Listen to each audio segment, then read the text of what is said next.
Yes, I can also be very enthusiastic about what we're doing, and I really enjoy the opportunity that was given to us to update you on what's new at the vet school in Calgary. The last year has been pretty amazing, so I'll take you through that.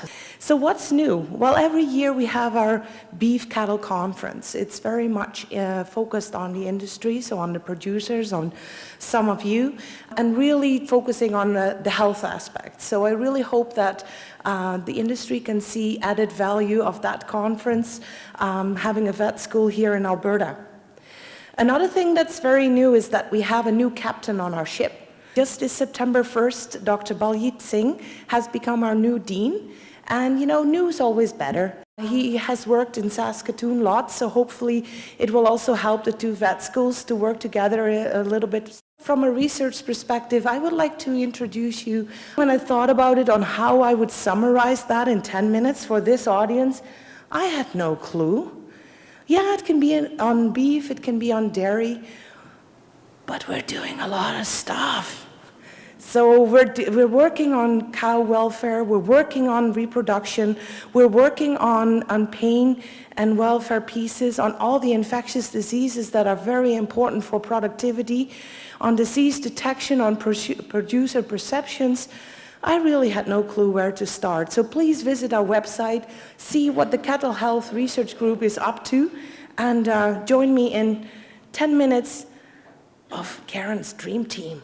So what's Kajel's project about?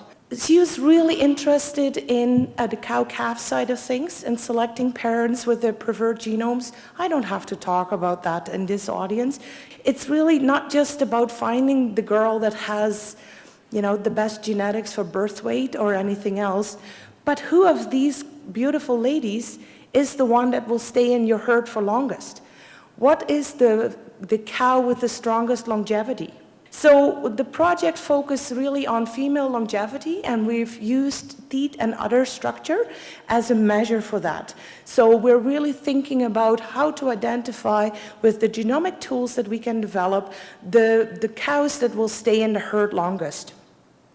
So teeth and udder scoring are available. So Kajal has started with her discovery population, scoring teeth and udder, so getting the phenotypes there, working with John Crowley on getting the genotypes and doing the analysis. Because ultimately we know from literature there is pieces of evidence that udder and teeth are reasons to cull. There are reasons for, they have an impact on health, so mastitis infections, for example.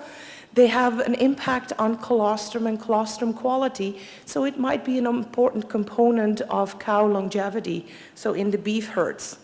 So hopefully her project has just started. This is just really preliminary. Numbers are coming in. We're really enthusiastic working on that, and maybe, you know, 2 years from now we can provide you with more information on this. But I thought it's maybe good for you to know that this is coming, because our ultimate goal is to design a heifer selection genomic panel that can really focus on cow longevity in the beef cow herd.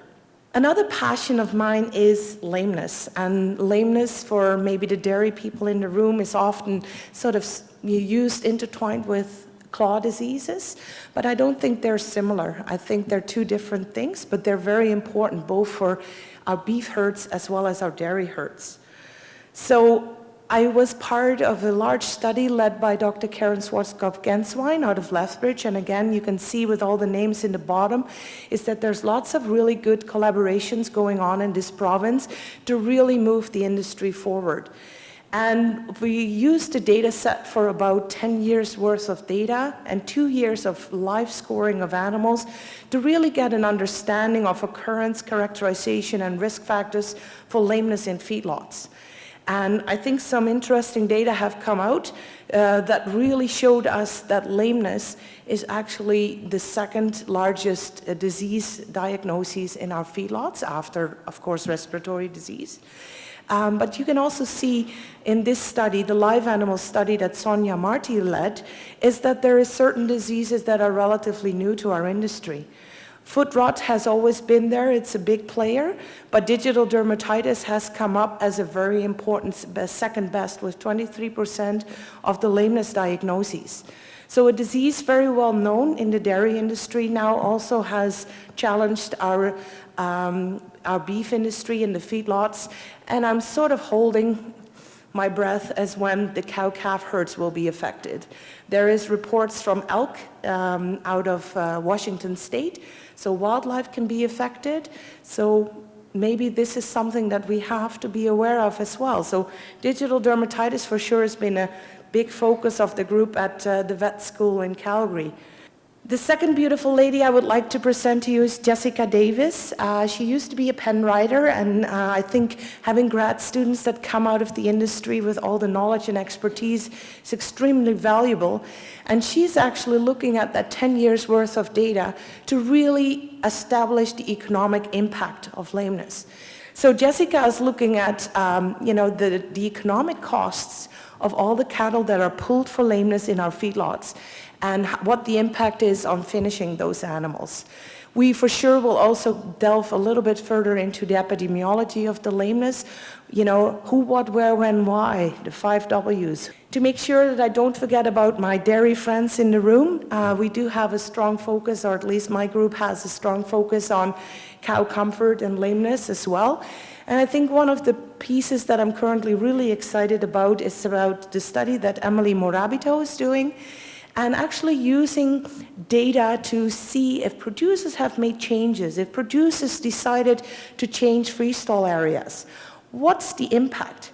Can I measure what the impact has been? It's not just because ProAction wants you to do certain things, but do you really see if you increase the amount of bedding, if you change out the stall base, that it has an impact on cow welfare and cow productivity? So we're measuring injuries, we're measuring lameness, body condition score. You've heard there, you've all made it into the ProAction assessment of cow welfare as well. We use that data as well, and I can promise you it's pretty exciting to see that the changes actually result in our girls in our dairies being happier. We see less injuries, we see less lameness in farms that have decided to make changes over time. So also more research results coming out, and hopefully the industry is equally excited about that. And the last piece of research I'd like to present to you, I showed you that picture of digital dermatitis in the feedlots and how challenging that has been as a new emerging disease. Well, the dairy industry knows about digital dermatitis for long, but we're still struggling with controlling that disease. So Casey Jacobs is really focusing on on-farm management and really try to work with the dairy producers on tackling this challenging disease. She's found that heifers are often affected with digital dermatitis even before calving. So a group of animals that we tend to ignore, but it's really important to keep on our radar.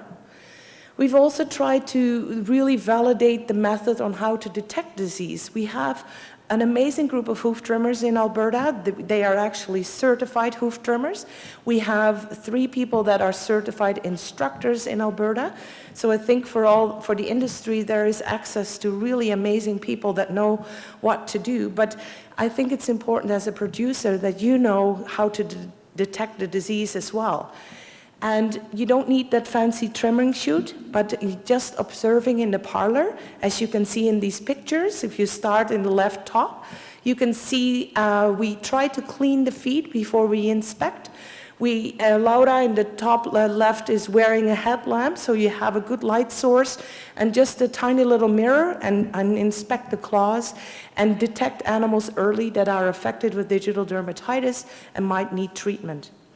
That has worked very well for us, and we've used that technique in foot bathing studies that we've done, and realized that they really need to happen frequently and effectively to be an important component of digital dermatitis control on farms.